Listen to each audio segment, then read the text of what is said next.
புதிய அத்தியாயம் சணலிலே நாங்கள் இணைந்திருக்கிறோம். நீண்ட நாட்களுக்கு பின்னதாக உங்களோடு முக்கியமான விடயங்களை பற்றி நான் கதைக்க இருக்கிறேன். என்னவென்று சொல்லி சொன்னால், இலங்கையிலும் சரி,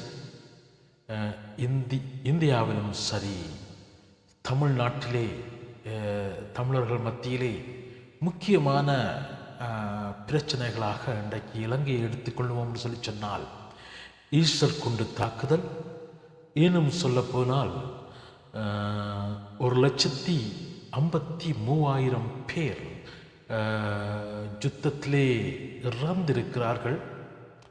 அது எல்லாருக்கும் தெரியும். ஆனால் இற்ற வரைக்கும் அந்த இறந்தவர்களுக்கான நீதி இன்னும் கொடுக்கப்படலை. இன்னும் நான் இன்றைய நியூஸிலே நான் வலைத்தளங்களிலே நான் பார்த்தபோது,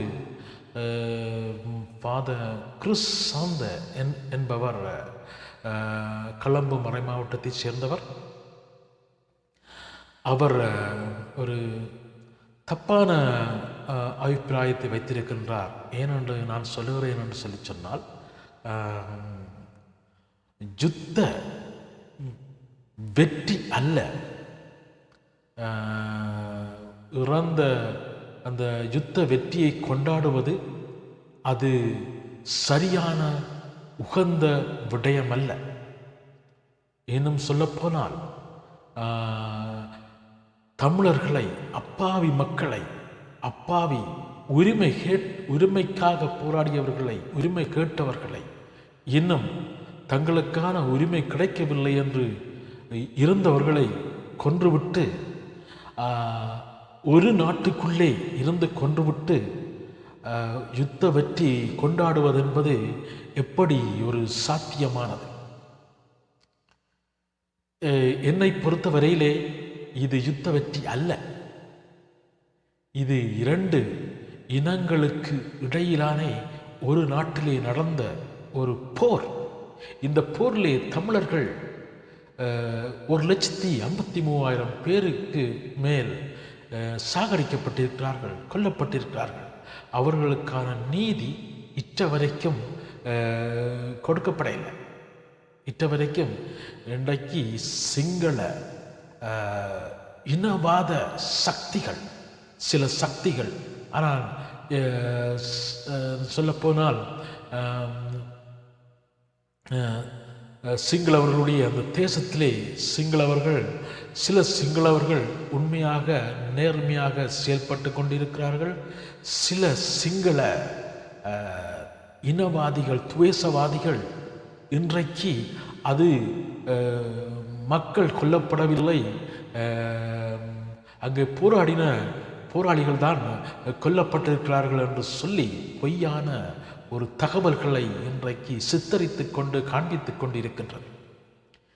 இதை பார்க்கின்ற போது எவ்வளவு அப்பட்டமான பொய்களை சொல்லி மக்கள் மத்தியிலே அதை மக்கள் மத்தியிலே திணித்து கொண்டு, இன்னும் சொல்லப்போனால் சரியான கடும்போக்குவாத துவேஷத்தை உருவாக்கி கொண்டிருக்கிறது. இந்த போர் நடந்து முடிந்து விட்டது. அதற்கான சரியான தீர்வு, அதற்கான சரியான ரிகன்சிலியேஷன் என்று சொல்லும்போது 1,53,000 பேர், 1,53,000 பேரும் இந்த யுத்தத்திலே, இந்த இராணுவத்தினாலே குண்டு வீசி இன்னும் காணாமலாக்கப்பட்டு கொல்லப்பட்டவர்கள். அதை ஏற்றுக்கொள்ள இனவாதிகள், கடும்போக்குவாதிகள் அதை ஏற்றுக்கொள்ளாமல் இட்ட வரைக்கும் இருந்து கொண்டிருக்கிறார்கள். என்ன காரணம் என்று சொல்லி சொன்னால், கடும் போக்குவாதிகள் இன்றைக்கு என்னத்தை சொல்லி கொண்டிருக்கிறார்கள் என்று சொல்லி சொன்னால், இந்த நாடு சிங்கள நாடு என்று சொல்லி இருக்கிறார்கள். ஆனால் இன்று வந்திருக்கிற அரசாங்கம் அந்த கடும் போக்குவாதிகளுக்கு எதிரான சரியான சட்டத்தை பயன்படுத்தவும், சரியான சட்டத்தை பயன்படுத்தும் என்று சொல்லி சொன்னால், இந்த கடும்போக்குவாதிகள் இப்படியான சில பொய்யான பிரச்சாரங்களை மக்கள் மத்தியிலே திணிக்க மாட்டார்கள். சிங்கள மக்கள் மத்தியிலே திணிக்க மாட்டார்கள். சிங்கள தேசம் இன்றைக்கு, சிங்கள மக்கள் இன்றைக்கு உணர்ந்து கொண்டிருக்கிறார்கள் அதை பற்றி. இதுதான் இன்றைக்கு புரையோடி போய்கொண்டு இருக்கின்றது. இன்னும் சொல்லப்போனால் ஈஸ்டர் குண்டு தாக்குதலிலே இறந்தவர்களை சரியாக அரசாங்கம் கண்டுபிடித்திருக்கின்றது, யார் முக்கிய சூத்திரதாரிகள் என்று சொல்லி. ஆனாலும் இற்றவரைக்கு இந்த கடும்போக்குவாதிகளான 2-3 பேர் உங்களுக்கு தெரியும் என்று நினைக்கிறேன். அடிக்கடி வலைத்தளங்களிலே வந்து இந்த ஈஸ்டர் குண்டு தாக்குதலுக்கு இவர் பொறுப்பில்லை, அவர் பொறுப்பு, இவர் பொறுப்புன்னு சொல்லி கொண்டிருக்கிறார்கள். அப்படியான கடும்போக்குவாதிகளை சட்டத்தின் முன் நிறுத்தி அவர்களை சிறையில் அடைத்தால்தான், சிறையில் அடைக்கும் போதுதான் தெரியும் சரியான உண்மை விவரங்கள். இப்படியான கடும்போக்குவாதிகள் இருக்கும் வரைக்கும் இலங்கையிலே இப்படியான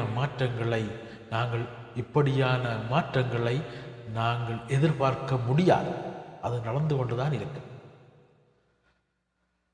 நான் நினைக்கிறேன் இந்த வந்திருக்கிற புதிய அரசாங்கம் 1 வருஷத்தை தாண்டி விட்டது. நிச்சயமாக இந்த ஈஸ்டர் குண்டு தாக்குதலுக்கும் இன்னும் காணாமல்